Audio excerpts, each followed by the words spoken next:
Grandmaster Birthplace of the Vile in episode Revenant of Destiny 2 is probably the easiest Grandmaster Nightfall we've ever had in the history of the game, specifically due to the builds we have available and the modifiers that are on this GM. And I'm going to show you exactly what you want to equip and how you want to run this to beat it in approximately 15 minutes per run, which is especially great considering right now is a double loot week.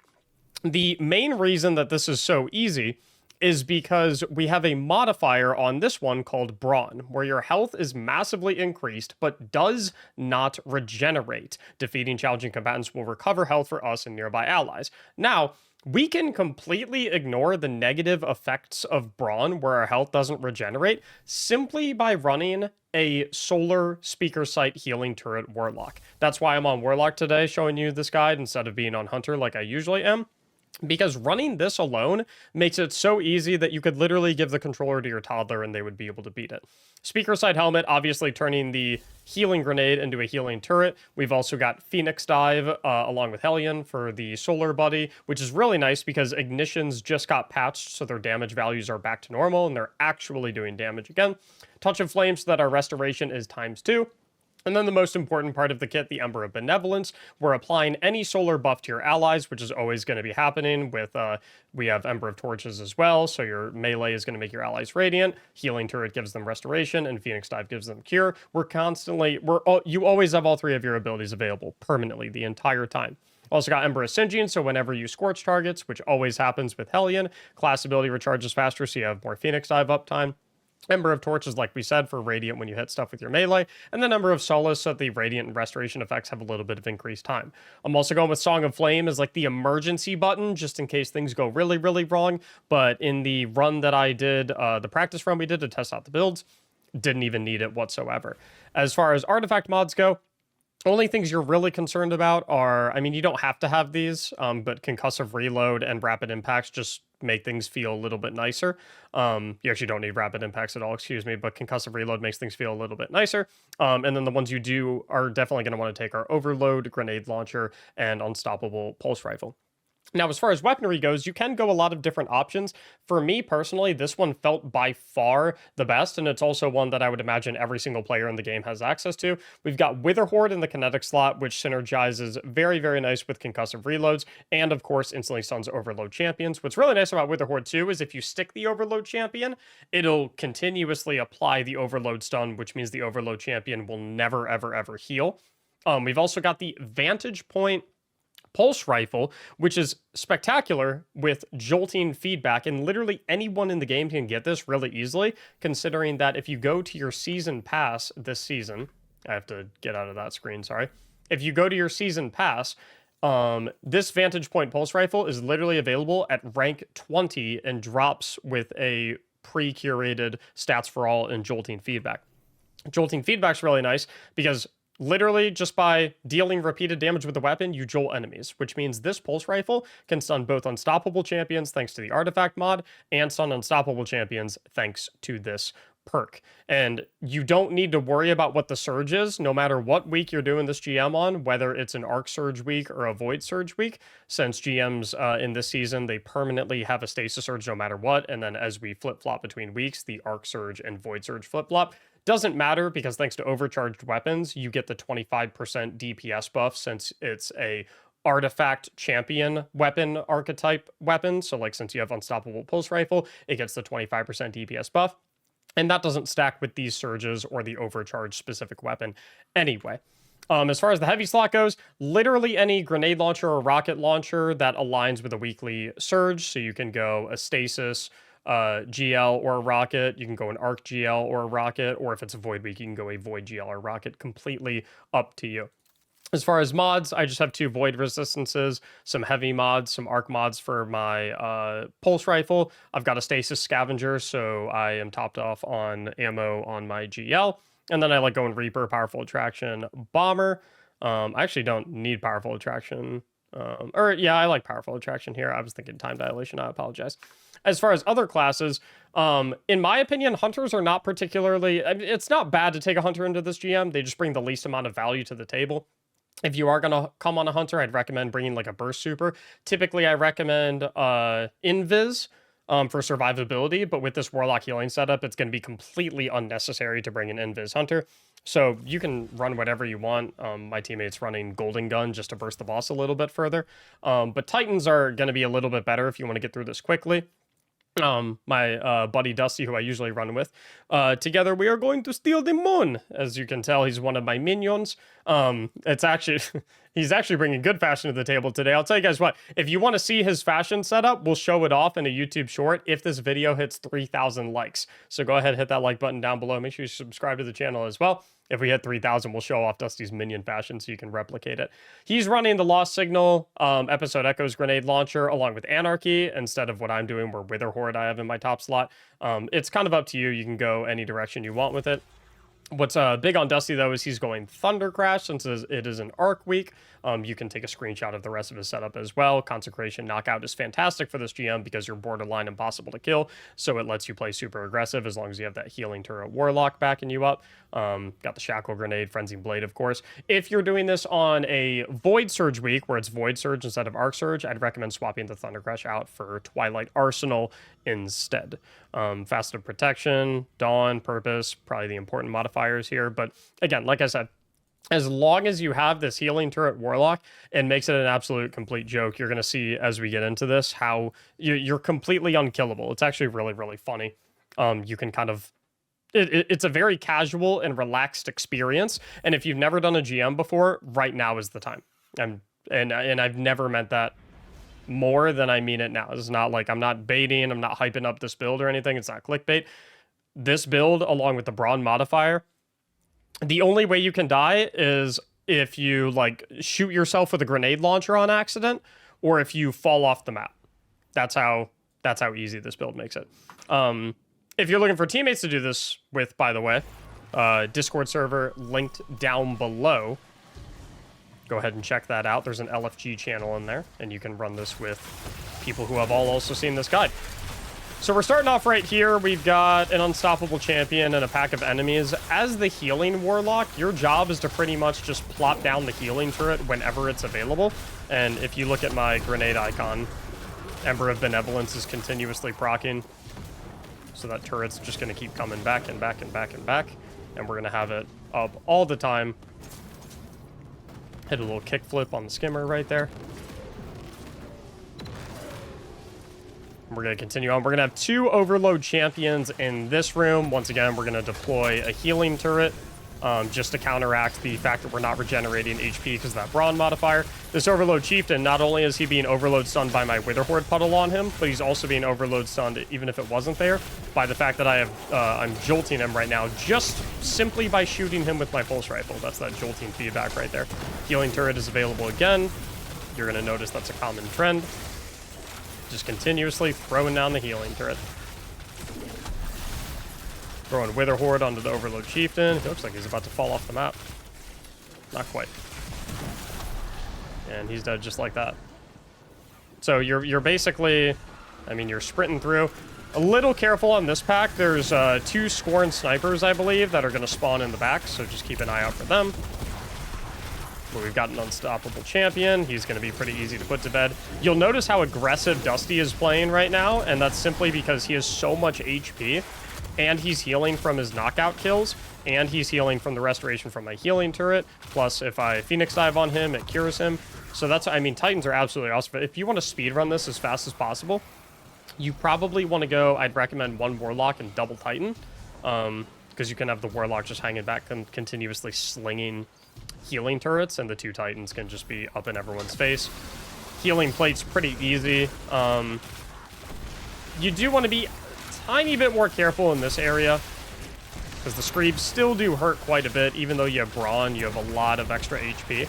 If you have your Song of Flame up at this point, you can just pop the Song of Flame strictly for the damage resistance, and then you're genuinely unkillable. I don't even use the abilities, because if you look at the super meter, when I use an ability, it takes the super meter down.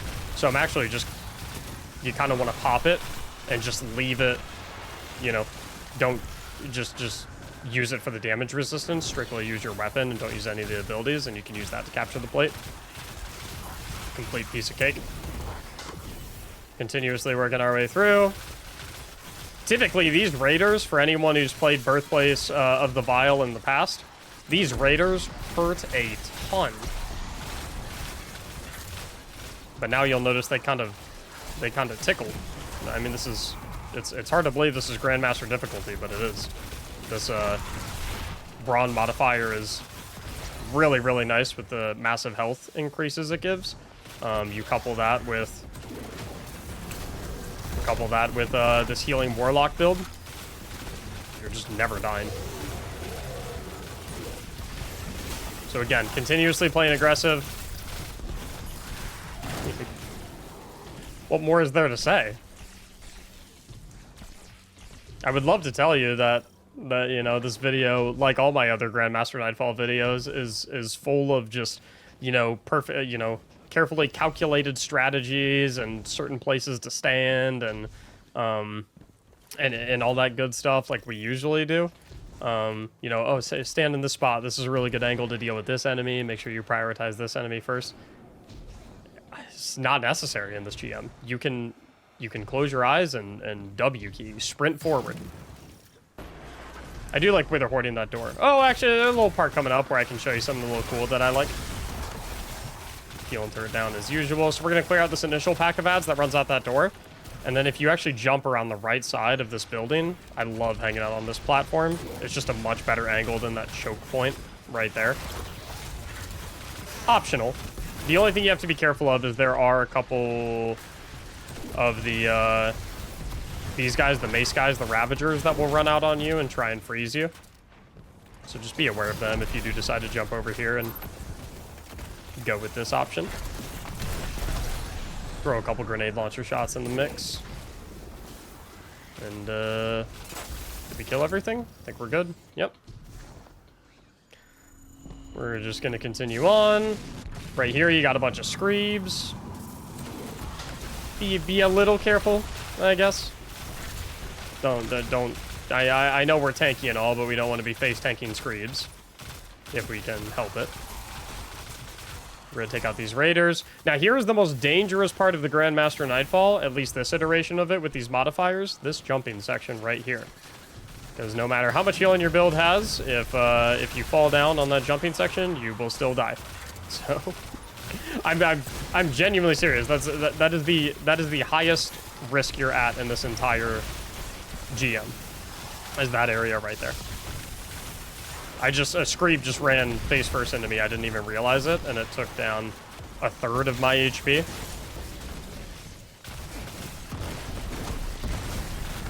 Smoke this overload. Be on our way. I ran to the wall. So yeah, unfortunately, this modifier is specific to this Grandmaster Nightfall, and not the weak. So this is the only GM this episode that you'll be able to take advantage of this with, this modifier. But I mean, seriously, you want to run, if you need to stock up on Ascendant shards or exotic armor pieces or anything like that, this is the week to do it. Because I mean, this is not only are you getting through super fast, but it's just effortless. You don't have to pay attention. It's very, very leisurely. You know, you can kind of half focus. It's awesome. We're gonna come over here, this plate. Same idea as before, where you can kind of hang out on the plate, healing turret, try to fend off the enemies. If the Screeves do get a little close to you, it gets a little scary. The Screeves are really the only thing that can kill you. But if they are getting real close to you, things are getting a little scary, you can pop the Song of Flame just for the damage resistance, and you'll be unkillable. I'm gonna try and stick it out if I can. See, look at the meteors hitting me. Those are Grandmaster difficulty. Okay, I am gonna pop this actually, just to be safe. But the Grandmaster difficulty meteors coming at me from that Bane enemy, and they're basically doing nothing. Oh, I tried to throw a healing turret at Dusty, but I'm currently in Song of Flame. Oh, Dusty started off this plate a little bit for me. What a nice guy. One of my favorite minions. I still can't get over his fashion. Usually his fashion is terrible. Usually his fashion's a travesty, but the minion fashion, I can absolutely get behind. After we get both plates, we're on our way over here. No need to double back because there's no champions that spawn in that previous area. You are going to have an unstoppable champion spawn right here, though. Get that healing turret out. I mean, I don't even care about that Wraith that's hitting me. I'm just going to face tank him. We're currently, as you can see, 8.5 minutes into the GM. Comically fast. This section, you can kill these enemies if you want to. You can also kind of run past them because the only thing you really need to kill is over here. You got to kill the Overload champion. That guy shot my healing turret mid-air. That's kind of cool. I respect that. I would much rather shoot my healing turret mid-air than one of my grenade launcher shots and make me blow up.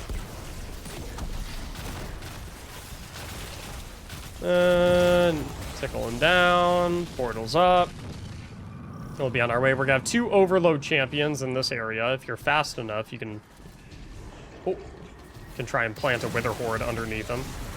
Instantly stun them. Come on, walk in there. Yeah. Remember to get your healing turret down. And then we're peppering them with the vantage point. That's jolting them just to further guarantee that they're not gonna heal and that they'll get restunned right away. And this part's really funny. Right here, this bridge part, so you're gonna see Dusty, who's on the Titan. I don't even want to know what this would look like if you're on 2 Titans. I'm just gonna lob my healing turret down there for him, and he's gonna thunder crash the main boss, and he goes absolutely ballistic with consecration. That guy's dead. There's 2 unstopped here, by the way. They're both dead already, so I can't really show you them because Dusty already killed him because he has so much HP and he is healing from my restoration turret. Previously, I remember in the early iterations of my guides, before this modifier exists, I said you wanted to go invisible and you wanted to go hang out in this corner and then meticulously deal with all those. Now it's just...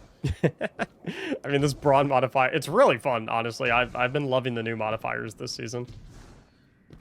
Really, really, really nice. So we're going to hop in, boss time.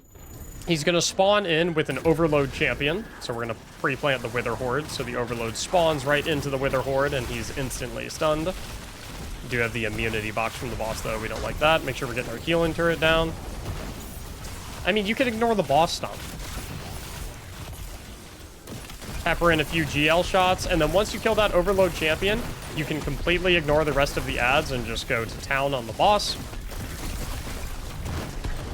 I'm gonna give Radiant to my teammates right there. We're actually having a nice little situation where he's completely stun locked. Get a healing turret for Dusty right there. There's phase 1 all taken care of. And then it's just a repeat of that previous section that we did earlier in the strike. We got a bunch of Screebs. We'll kill all the Screebs. And then once again, here comes the most dangerous part of the entire strike. The jumping. Hop on over. And another pack of Screebs right here. Is Dusty... Dusty just... Oh! Okay.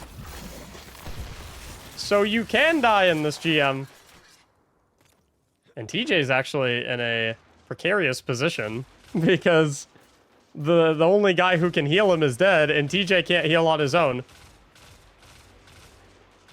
This is a good lesson though. The lesson here is don't Dusty and I got a little too cocky.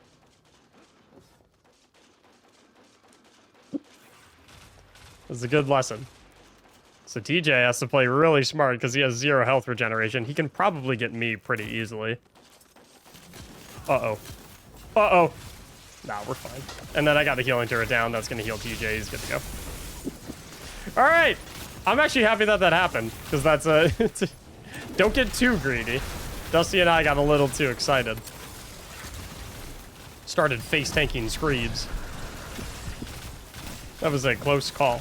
The funny thing is, despite that mess up, I think we're still going to be sub 15 minutes on the run. When you return from that section, you're going to have an unstop. to deal with. So we're just going to go ahead and do what we normally do. Hit him with the Unstop Pulse Rifle. And then once that Unstop is dead, similar to after you killed the Overload champion, you can just focus all of your attention on the boss, because you're not going to have any other champions to deal with for this section of his health. Get him to 1/3 HP. And then we're going to get teleported out again, and we're going to redo this section. And we are definitely on pace for a sub 15 minute. We would have been on pace for probably under 14 minutes if Dusty and I didn't get a little overzealous. But these things happen, and that's okay. I'm actually just gonna kind of ignore those enemies right there. I don't really have to kill them. Kill that immunity turret, shoot the Wither Horde at him, so he gets instantly Overload stunned, and he is dead. We are once again going to have an Overload champion here. So we're just going to pre-plant our Wither Horde, stun the Overload champion. I'm going to get the healing turret down. Overload champion is dead, and once the Overload champion is dead, you are completely good to go. You can just go ahead and burst down the boss. If you still have your Song of Flame up, if you didn't have to panic pop it at any point, you can go ahead and use it for the extra damage. Ignitions are back to doing good damage now, so this is actually going to do pretty decent damage. And there you go, 14-minute, 30-ish second clear. Simple as that. Double loot week as well, double Ascendant Shards, double everything. So if there's a time to farm GMs, it's right now. Brawn modifier, healing Warlock build, couldn't be easier. Thank you so much for watching. Make sure to subscribe if you want to see guides for the rest of the Grandmaster Nightfalls for this season. Hope you enjoyed. Thank you so much for watching. And as always, have a great day.